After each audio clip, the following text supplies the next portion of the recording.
Davis Mills. What a rush, Walker. Steps up, he's going to run! Mills looking for the pylon! You know, this doesn't hurt as much as it did a couple of weeks ago. There are some division races where it feels like you cannot afford to lose.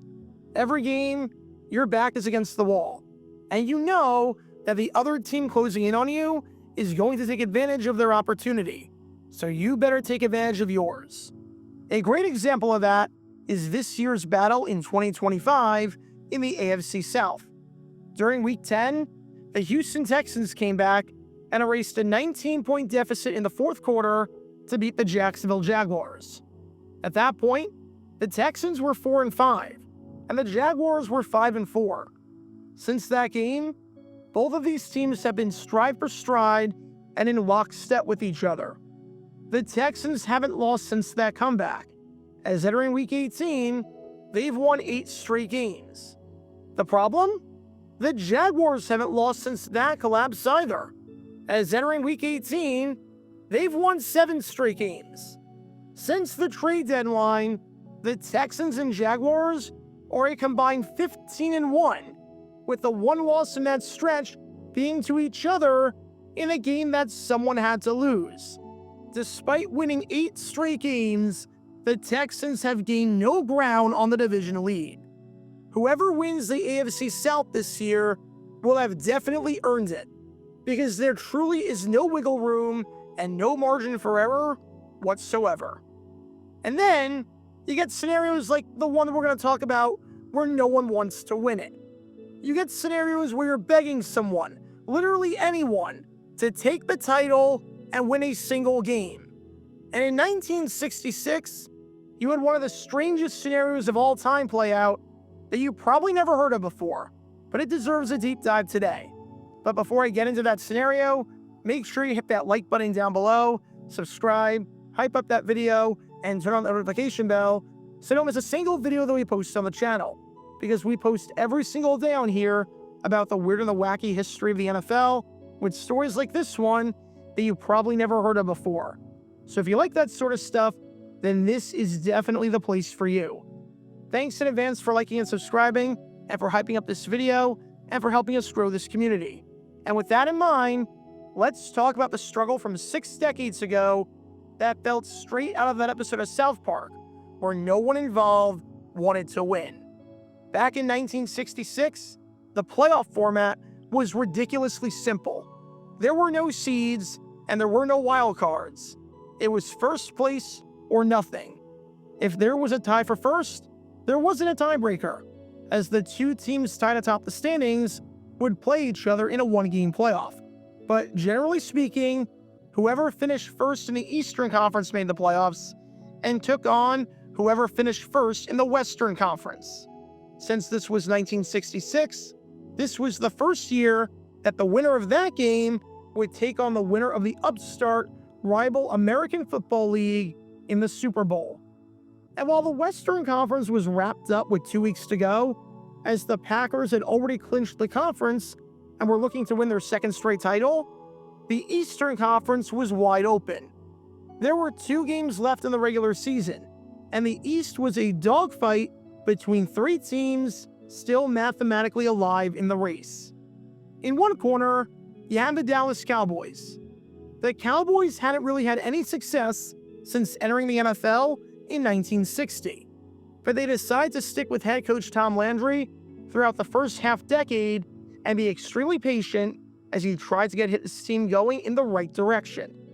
And in 1966, the fruits of their labor finally paid off, as the Cowboys enter this final week with a 9-2-1 record, sitting atop the conference after winning 4 straight games and having clinched a winning record for the first time ever. The Cowboys had the #1 offense in football, scoring 397 points across their first 12 games, coming out to over 33 points per game. And there were certain games where the Cowboys played near perfect football, such as their 52-7 drubbing in their opening game against the New York Giants, which was a pretty good omen for how the season would go for both of those clubs. You can learn more about that game by clicking the card in the upper right corner. Only once through their first 12 games did the Cowboys score less than 20 points. For some perspective, they scored at least 50 in 3 games. Combine that with a great defense that was top 3 in the NFL in points allowed at this stage, giving the Cowboys a point differential of plus 199, which was the best in football, and meant that they were winning games by an average of 3 possessions, and the Cowboys seemed to be on cruise control all season long. The scenario for them at this stage was simple. Win your final 2, with those games coming against teams that have won a grand total of 7 out of 17 games thus far in 1966, and you're in the playoffs for the first time in franchise history. But by no means did the Cowboys have the division locked up, because right on their tail in the conference hunt was this team right here, the St. Louis Cardinals, who were 8-3-1. The Cardinals had cooled off a little bit over the last few weeks. After starting 5-0, they had won just 3 of their ensuing 6 games.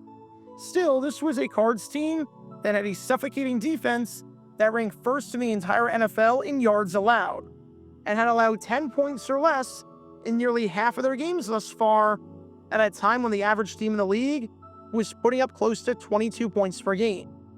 Even despite their somewhat cold stretch as of late, if you want to call it that, and even despite their loss to Dallas the previous week, they were still just 1 game behind Dallas for the top spot in the conference.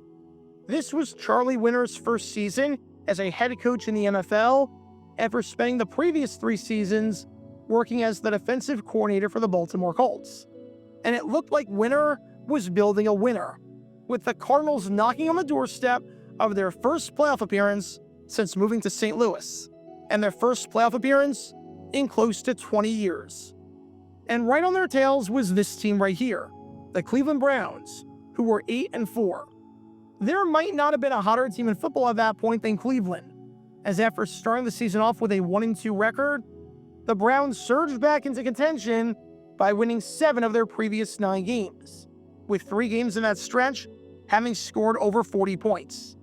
The Browns have the 3rd best point differential in the league and the 2nd best offense in the league, only behind the Dallas Cowboys, as they were averaging just a hair under 29 points per game on the season.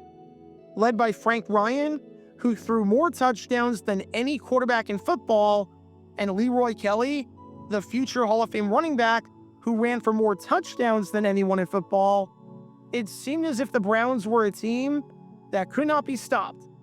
They had some work to do, as they needed to run the table and get a little bit of help along the way. That slow 1-2 start did not do them any favors, nor did their loss to the Cowboys on Thanksgiving in the Cowboys' first ever Thanksgiving game. But as a mainstay and as a model of excellence throughout their first 2 decades in the league, you could not count them out. So this was the situation with those 3 teams.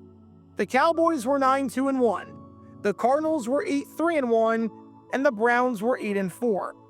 Dallas led St. Louis by a game and led Cleveland by a game and a half. And you'd figure, with how well each of those teams looked all season, that they would take care of business during the penultimate week of the year, right? At the very least, the Dallas Cowboys in this game right here would take care of business as the leaders in the conference. They would show everyone how it's done. The last time Dallas played Washington, it was on the road, and Dallas won the game 31-30, taking one of the wildest games of the season in a back-and-forth affair with over 500 yards of offense for them and over 850 yards of offense combined across the teams. Washington is a team with nothing to play for, entering the rematch in Dallas at 6-6, having dropped 3 of their last 4 games thanks to a bottom 5 defense in football. The Cowboys were dominant at home all season. Across their first 6 home games, they were 6-0, outscoring their opponents 245-83 in that stretch, which means that they were winning their home games by an average of 27 points per game, and were scoring about 40 points per home game. And with all of that in mind, Dallas entered this game against Washington as 13.5-point favorites, being favored by 2 touchdowns against a team with nothing to play for. Should be a cakewalk, right? Well, not so much. Because in a stunning upset, The Cowboys lost 34-31, as Washington dethroned Dallas and gave them their first home loss, and only home loss for that matter, of the season. Sonny Jurgensen threw for over 300 yards on the other side. Washington ran the ball well, averaging about 5 yards per carry, and despite a solid day by the Cowboys on the ground, running for 241 yards on roughly 7 yards a carry, it wasn't enough to fend off a dangerous Washington attack in the fourth quarter, with Washington scoring the final 10 points of the game. Washington had lost 3 of their last 4 road games and 4 of their last 6 away from home. So for them to do this was shocking. Absolutely shocking. All right, so Dallas went down. That opens the door wide open for everyone else, especially the St. Louis Cardinals for their game against the Atlanta Falcons. I mean, the Falcons were a literal expansion team thrown together with scraps. They were 2-10.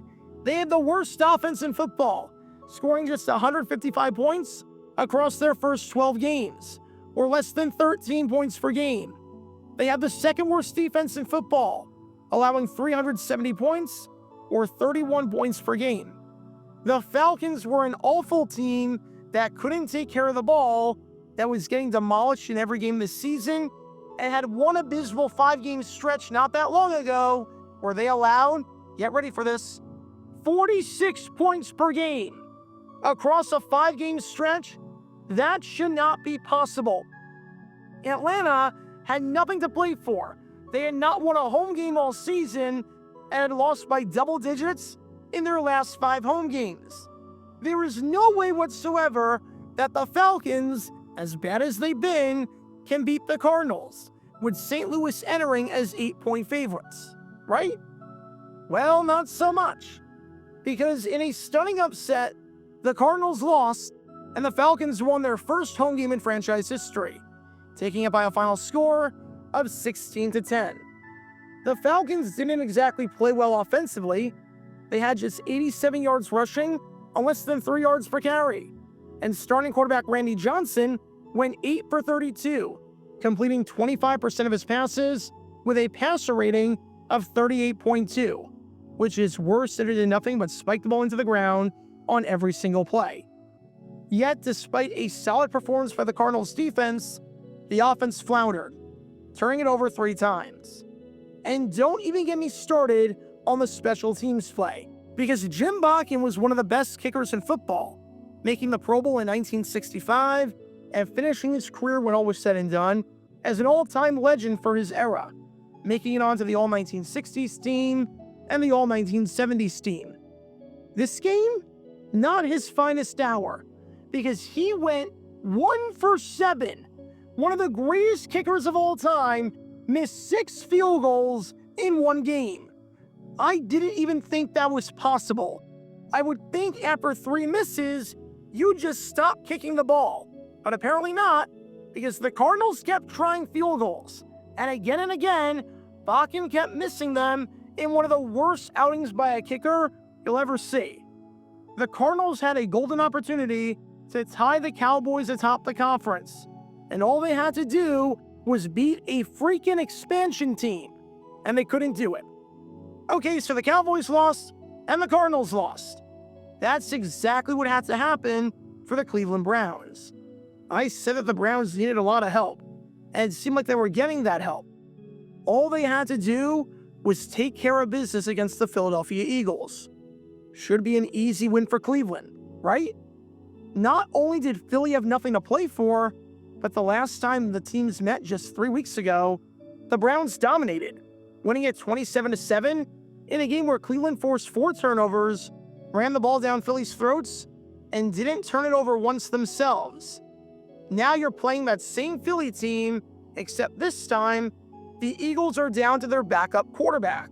So it's no surprise that the Browns enter this one as 6.5-point favorites. Golden opportunity here. Gotta take advantage of it. This should be an easy win, all things considered, right? Well, not so much, because no one wanted to win this godforsaken conference, apparently. No one wanted to take the East, because on a day where the Cowboys lost as 2-touchdown favorites to a team with nothing to play for, and on a day where the Cardinals lost as 2-score favorites to an expansion team with nothing to play for, the Browns lost as heavy favorites to an Eagles team with nothing to play for, losing at 33-21 despite Philly's starting quarterback, or I guess backup quarterback, throwing 4 interceptions. For the Browns, they couldn't stop Philly's dangerous rushing attack, as the Eagles hit over 200 yards on the ground on 5 yards per carry, while Browns quarterback Frank Ryan threw 3 interceptions and completed just 40% of his passes. And Lou Groza, one of the greatest players in Browns history, stunk on special teams, missing both of his field goal attempts, including one that was returned 100 yards the other way for a touchdown at the end of the first half. The Eagles led at 27-7 at the halftime break, and they kept the lead despite a late surge attempt by the Browns. This was a team that struggled to score 27 points in a game all season, let alone in one freaking half of football. And yet, here they were, with nothing to play for, delivering the knockout punch to Cleveland's season and eliminating them, despite everything else that week falling the Browns' way. I don't even know where to begin here. You had 3 teams fighting for first place as the season was coming down to the wire. All 3 of them were heavy favorites. All 3 of them had heavy advantages on paper against their opponent. All 3 of them were going up against teams with nothing to play for. And all 3 of them somehow lost. Just how unlikely is this scenario? I don't know what the money line on each of the games was or would have been, but there are converters out there that take the spread and give you an estimate on what the money line would have been, meaning what would have happened if you bet on the Cowboys, Browns, and Cardinals to all lose straight up. The Cowboys were 13.5-point favorites, so the odds that Washington would win were somewhere around plus 539, meaning that if you bet $100, you would get your $100 back plus an additional $539. The Browns were 6.5-point favorites, so the odds that Philadelphia would win were somewhere around plus 224. And the Cardinals were 8-point favorites, so the odds that Atlanta would win were somewhere around plus 282. If you parlay plus 224 odds, plus 539 odds, and plus 282 odds, so if you were to bet on the Cowboys, Browns, and Cardinals to all lose, the parlay would come out to a whopping plus 7,809, meaning that if you bet $100 on this, you would have won a profit of over $7,800. I want to give you an idea of how absurd it is to have a plus $7,800 bet hit. The Pittsburgh Pirates are not a good baseball team. They haven't had a winning record since 2018. They have an owner that refuses to spend money. And the last time they even got to the NLCS, or the semifinals, was all the way back in 1992, which was so long ago that the Jacksonville Jaguars did not exist. With all the good teams in the National League this year, including the 2-time defending World Series champion Los Angeles Dodgers, the odds that the Pirates make it to the World Series is anywhere between plus 7,500 and plus 8,000, depending on what sportsbook you look at. The odds that the Pirates make the World Series in 2026 are the same odds that the Cowboys, Browns, and Cardinals all had to lose on the penultimate week of the season. It was that unlikely. It was that improbable. It truly was a case of no one wanting to win. It'd be one thing if all 3 of these teams were playing good teams and the games were expected to be close. Alas, it was not that. It was 3 games by teams with a combined 25 wins against 3 teams with a combined 15 wins. It was a 2-touchdown favorite in one of them. It was 3 opponents with nothing to play for. And it was 1 opponent that was a literal expansion team that had literally never won a game at home.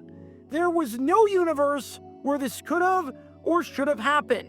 And yet, here we were. And we're not done yet, because I also want to give you some more perspective as to how absurd this was. Vegas was usually pretty good at determining spreads and favorites and whatnot. During the 1966 season, there were 35 instances where a team was favored by 12 or more points. Across those 35 games, the team that was favored lost just 8 times. Dallas was favored by double digits 8 other times that season, excluding that game against Washington, and only lost 1 of those 8 games. And yet, Dallas lost this one. Furthermore, the Cardinals and Browns were heavy favorites too. During the 1971 season, there were 68 instances, excluding the 3 games mentioned, of a team being favored by 6.5 points or more. Across those 68 games, the favorite team won 48 times, winning 71% of the time. So the odds that all 3 teams would go down during the same week, being favored by as much as they were, extremely slim, being under 3%. If we do the 29% number for the Cardinals and Browns and the 20% number for the Cowboys, it's about 1.5%. So right in line with those 78-1 odds.